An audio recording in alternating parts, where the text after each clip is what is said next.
भज गोविन्दं भज गोविन्दं गोविन्दं भज मूढमते भज गोविन्दं भज गोविन्दं गोविन्दं भज मूढमते सम्प्राप्ते सन्निहिते काले नहि नहि रक्षति डुक्रिं करणे भज गोविन्दं भज गोविन्दं गोविन्दं भज मूढमते मूढजहिः धनागमतृष्णां कुरु सद्बुद्धिं मनसि वितृष्णां यल्लभसे निज कर्मोपात्तं वित्तं तेन विनोदय चित्तं भज गोविन्दं भज गोविन्दं गोविन्दं भज मूढमते नारीस्तनभर नाभिदेशं दृष्ट्वा मागा मोहावेशं ये तन्मांसवसादिविकारं मनसि विचिन्तय वारं वारं भज गोविन्दं भज गोविन्दं गोविन्दं भज मूढमते नलिनीदळगत जलमतितरलं तद्वज्जीवत मतिशयचपलं विद्धि व्याज्यभिमानग्रस्तं लोकं शोकहतं च समस्तं भज गोविन्दं भज गोविन्दं गोविन्दं भज मूढमते सत्सङ्गत्वे निसङ्गत्वं निस्सङ्गत्वे निर्मोहत्वं निर्मोहत्वे निश्चलतत्वं निश्चलतत्वे जीवन्मुक्ति भज गोविन्दं भज गोविन्दं गोविन्दं भज मूढमते काते कान्ता धनगतचिन्ता वातुलकिं तव नास्ति नियन्ता त्रिजगति सज्जन सङ्गतिरेक भुवति भवार्णव तरणे नौका भज गोविन्दं भज गोविन्दं गोविन्दं भज मूढमते मूढः कश्चिन वैयाकरणो डुक्कृन्करणाध्ययनधुरीणः श्रीमच्छङ्कर भगवच्चिष्यै बोधित आसीच्चोदितकरणै भज गोविन्दं भज गोविन्दं गोविन्दं भज मूढमते भज गोविन्दं भज गोविन्दं गोविन्दं भज मूढमते गोविन्दं भज मूढमते गोविन्दं भज मूढमते।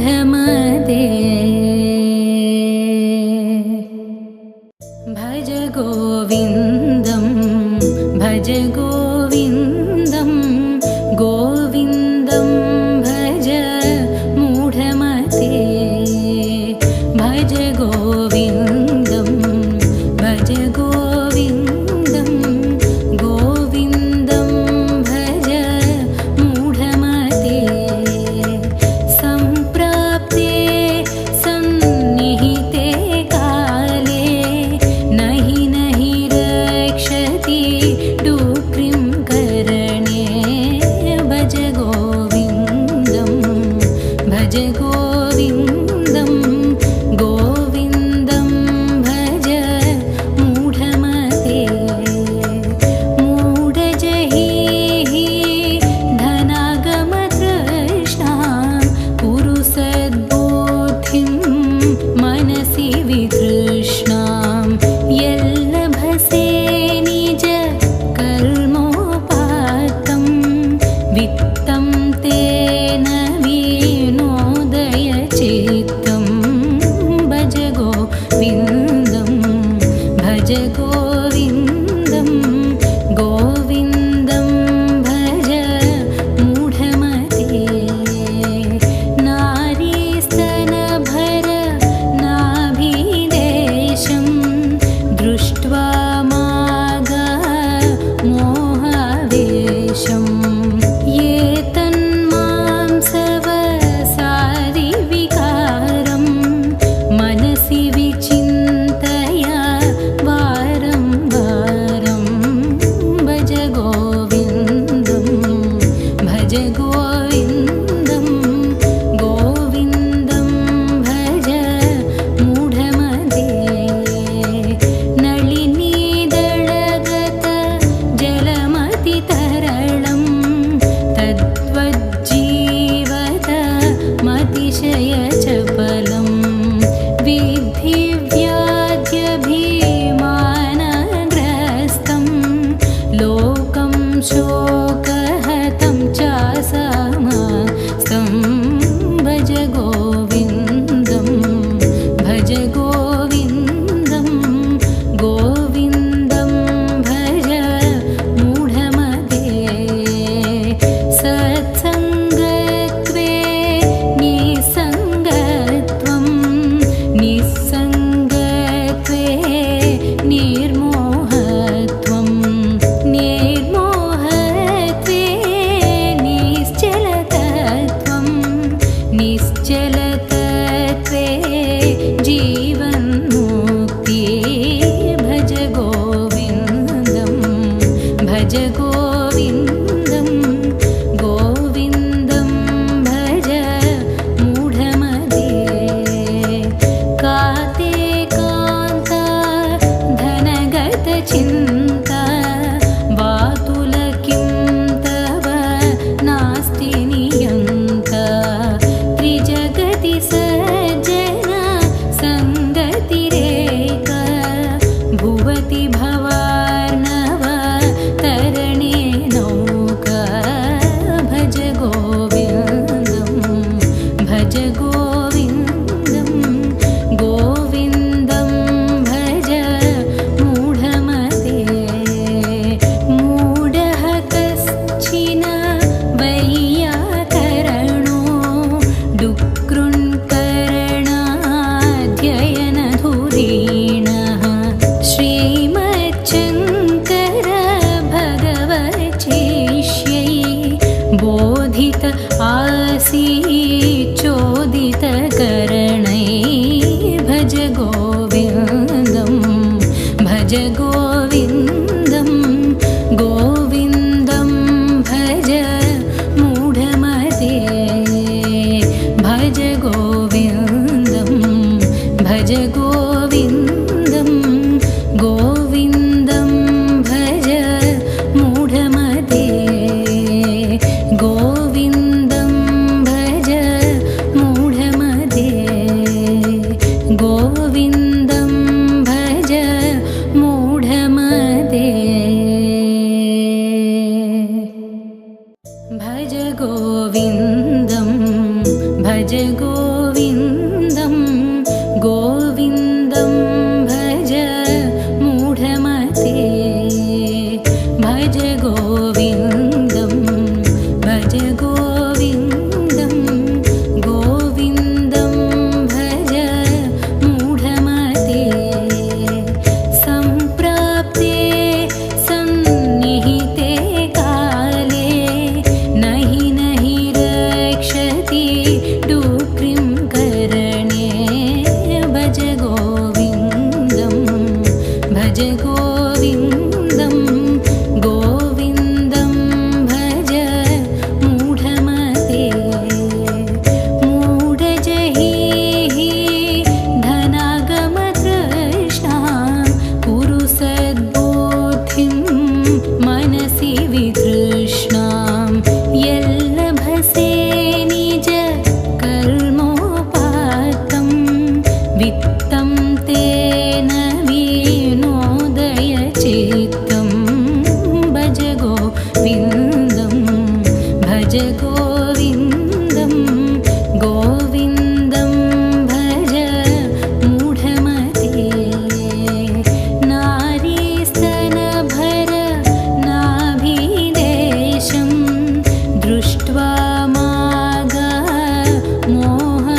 शोकहतं चासमस्तं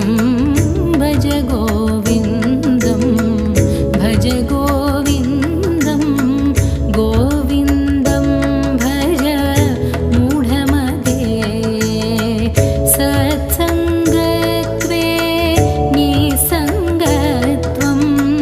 निस्सङ्गत्वे निर्मोहत्वं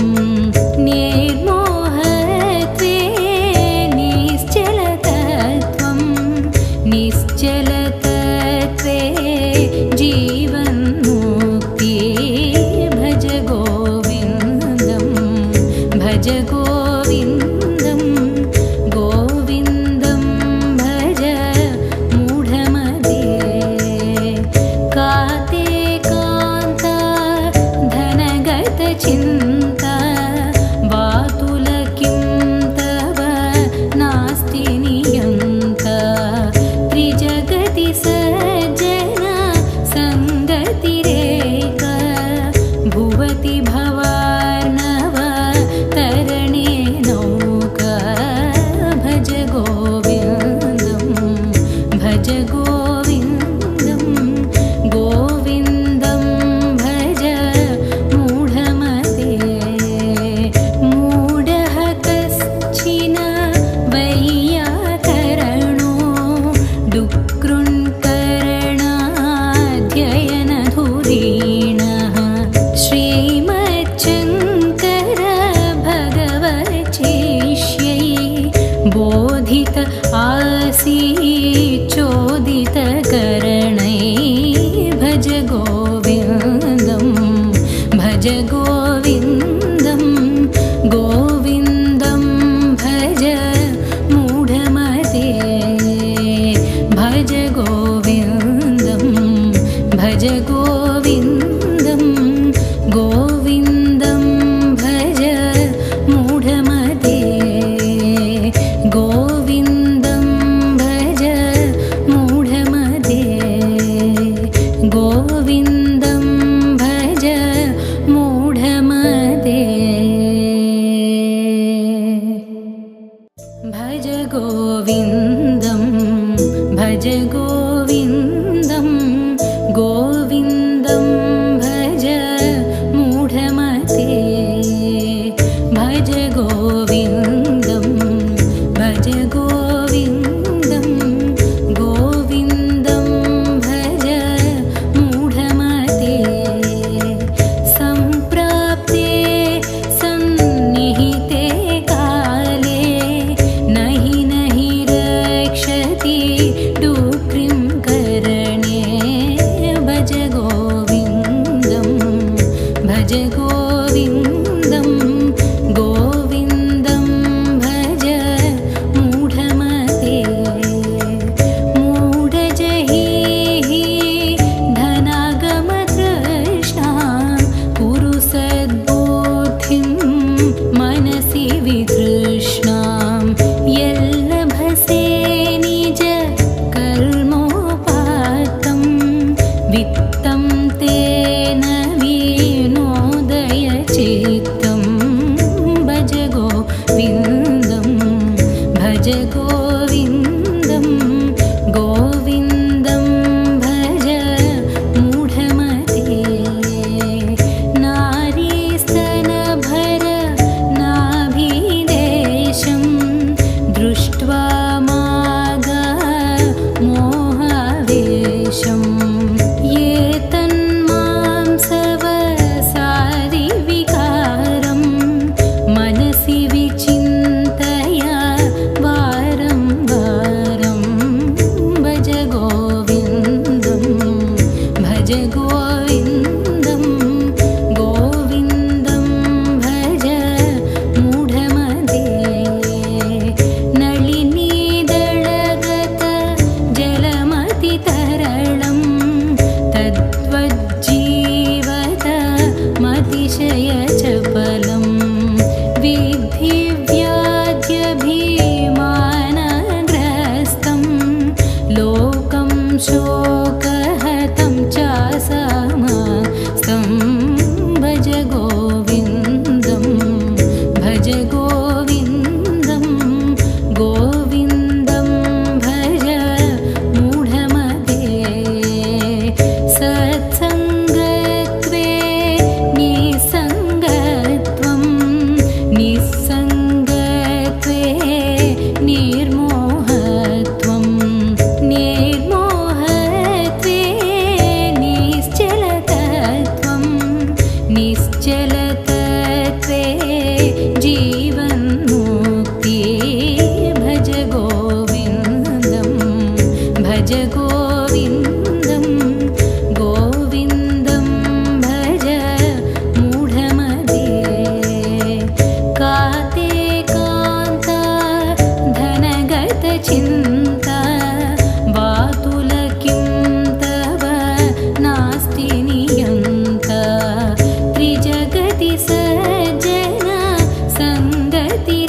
भज गोविन्दं गोविन्दं भज मूढमते गोविन्दं भज मूढमते गोविन्दं भज मूढमते भज गोविन्दं भज गोविन्दं गोविन्दं भज मूढमते भज गोविन्दं भज गोविन्दं गोविन्दं भज मूढमते सम्प्राप्ते सन्निहिते काले नहि नहि रक्षति डुक्रिं करणे भज गोविन्दं भज गोविन्दं गोविन्दं भज मूढमते मूढजहिः धनागमतृष्णां कुरु सद्बुद्धिं मनसि वितृष्णां यल्लभसे निज कर्मोपात्तं वित्तं तेन विनोदय चित्तं भज गोविन्दं भज गोविन्दं गोविन्दं भज मूढमते नारीस्तनभर नाभिदेशं दृष्ट्वा मागा मोहावेशं ये तन्मांसवसादि विकारं मनसि विचिन्तय वारं वारं भज गोविन्दं भज गोविन्दं गोविन्दं भज मूढमते नलिनीदळगत जलमतितरलं तद्वज्जीवत मतिशयचपलं विद्धि व्याध्यभिमानग्रस्तं लोकं शोकहतं च समस्तं भज गोविन्दं भज गोविन्दं गोविन्दं भज मूढमते सत्सङ्गत्वे निसङ्गत्वं निस्सङ्गत्वे निर्मोहत्वं निर्मोहत्वे निश्चलतत्वं निश्चलतत्वे जीवन्मुक्ति भज गोविन्दं भज गोविन्दं गोविन्दं भज मूढमते काते कान्ता धनगतचिन्ता वातुलकिं तव नास्ति नियन्ता त्रिजगति सज्जन सङ्गतिरेक भुवति भवार्णव तरणे नौका भज गोविन्दं भज गोविन्दं गोविन्दं भज मूढमते मूढः कश्चिन वैयाकरणो डुक्कृन्करणाध्ययनधुरीणः श्रीमच्छङ्कर भगवच्चिष्यै बोधित आसीच्चोदितकरणै भज गोविन्दं भज गोविन्दं गोविन्दं भज मूढमते भज गोविन्दं भज गोविन्दं गोविन्दं भज मूढमते गो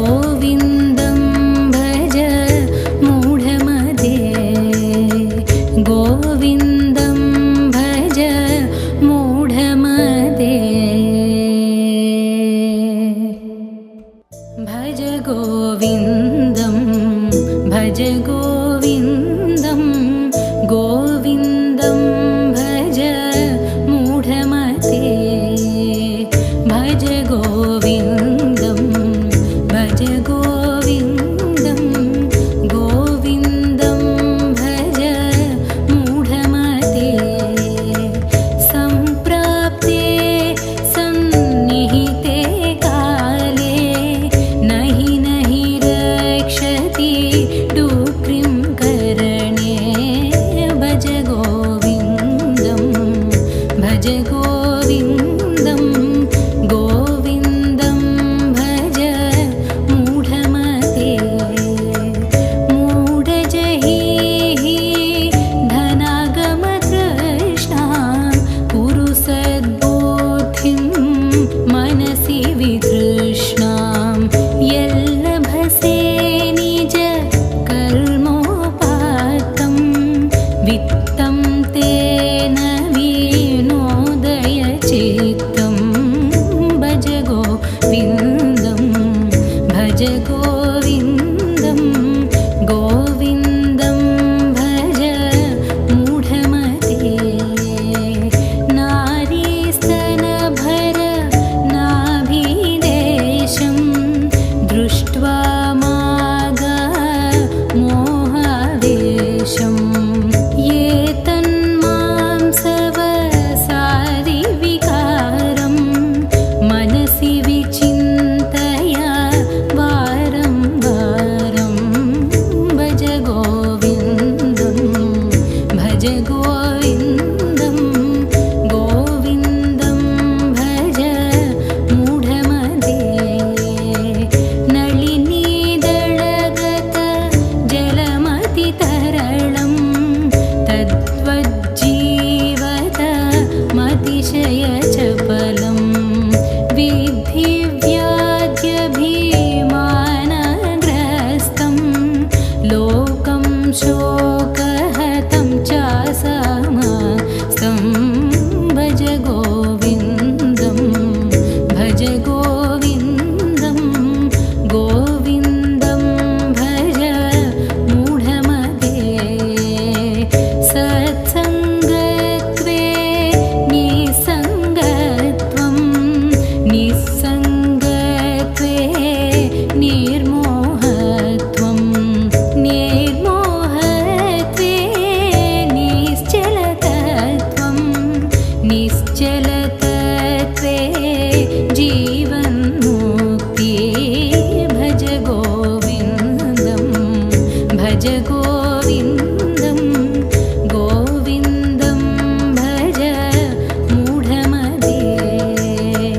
काते कान्ता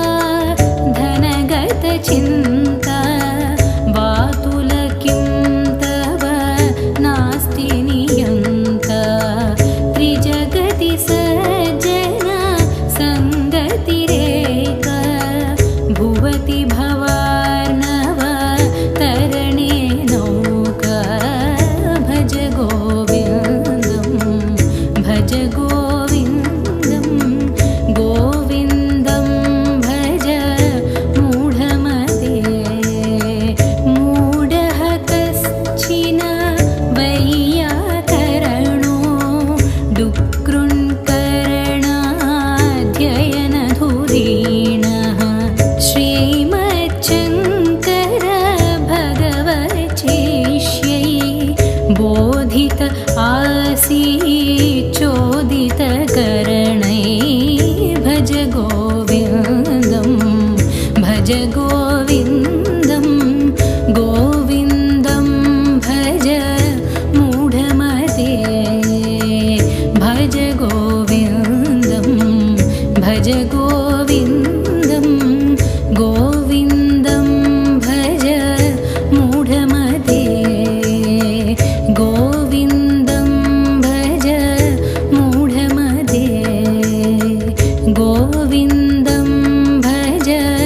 मूढमते।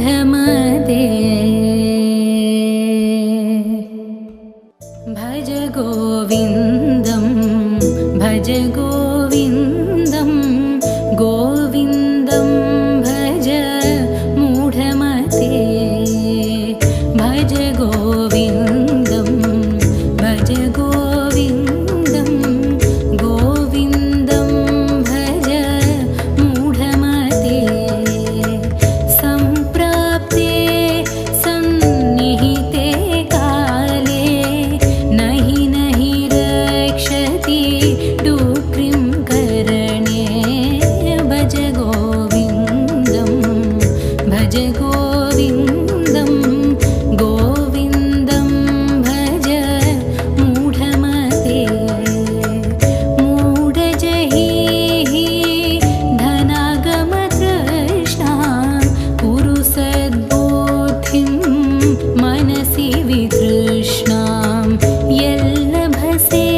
निज कर्मोपात्तं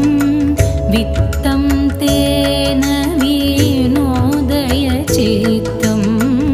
भज गोविन्दं भज गोविन्दं गोविन्दं भज मूढमते नारीस्तनभर नाभिदेशं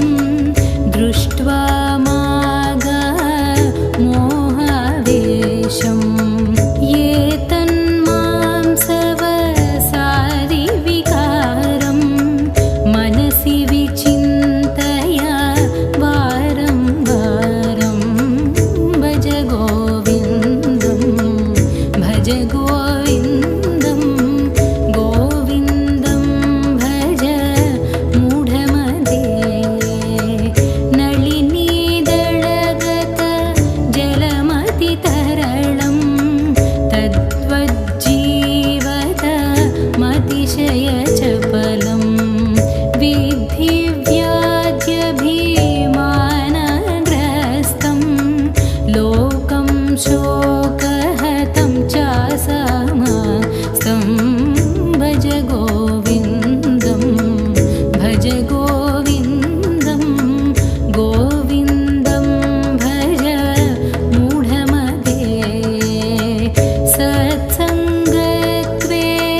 निसङ्गत्वं निस्सङ्गत्वे निर्मोहत्वं निर्मोहत्वे निश्चलतत्वं निश्चलतत्वे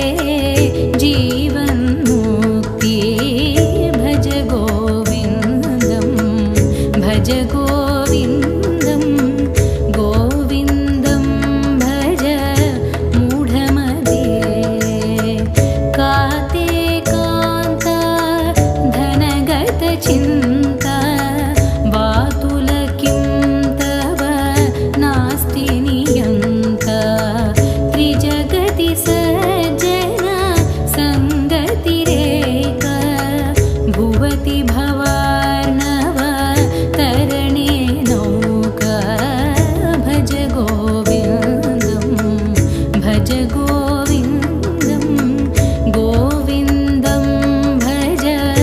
मूढमते मूढः कश्चिन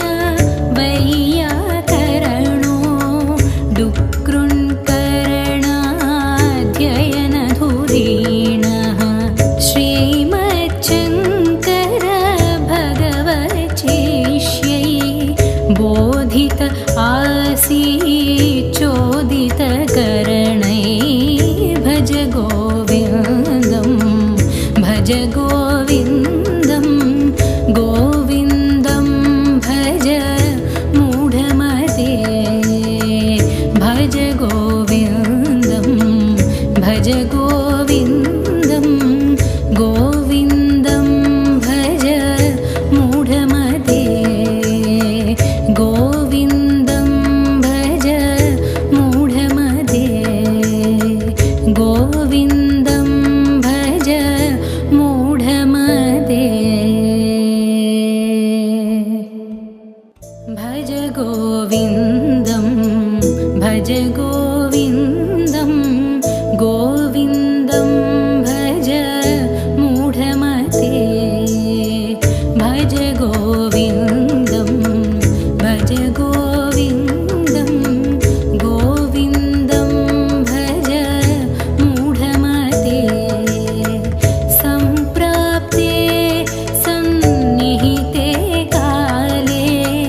नहि नहि रक्षति डुक्रिं कर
शोकहतं चासमस्तं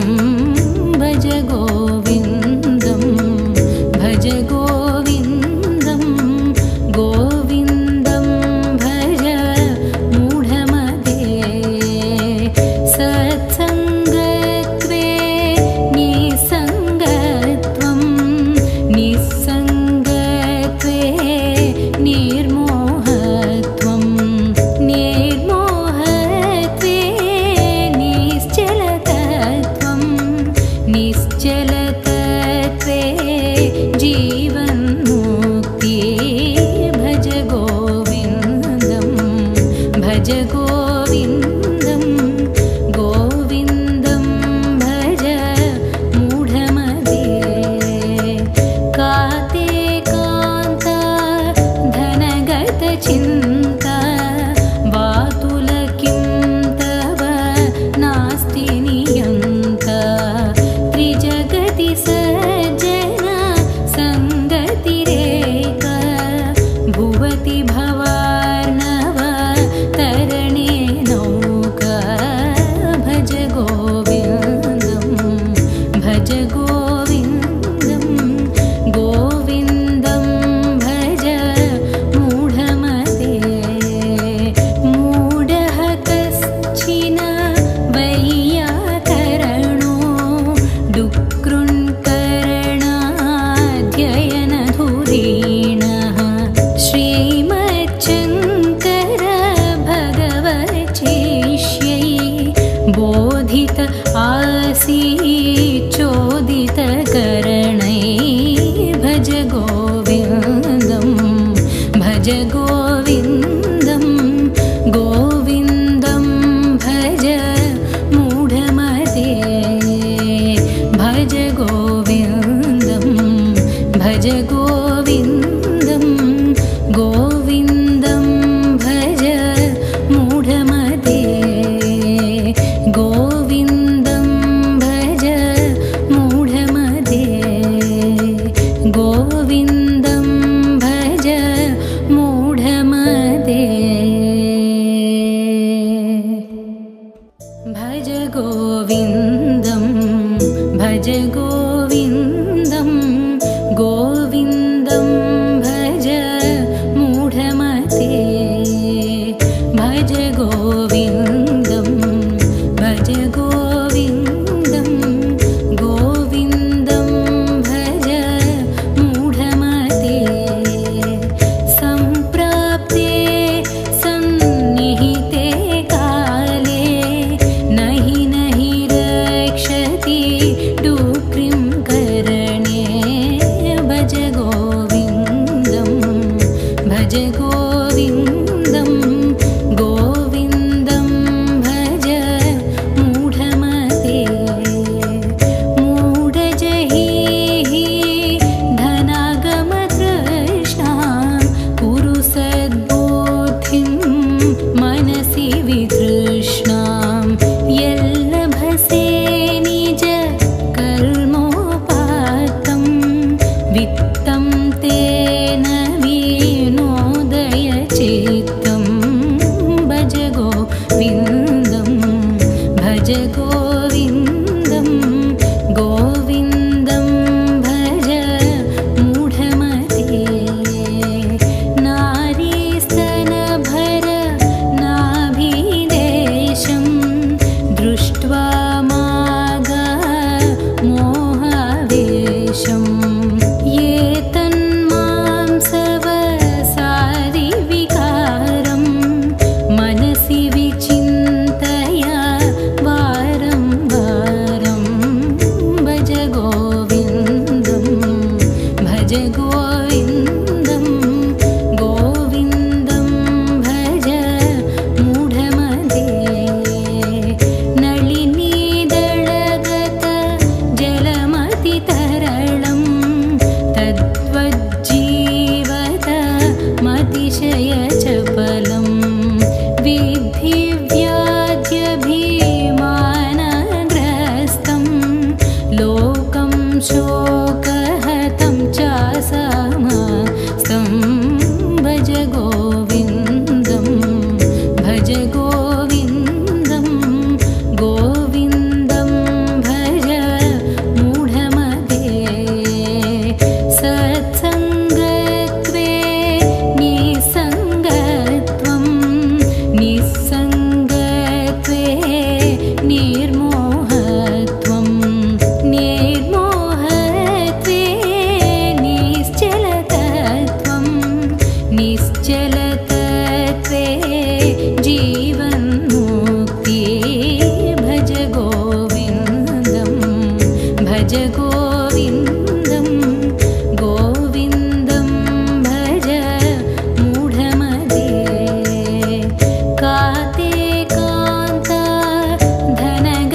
चिन्ता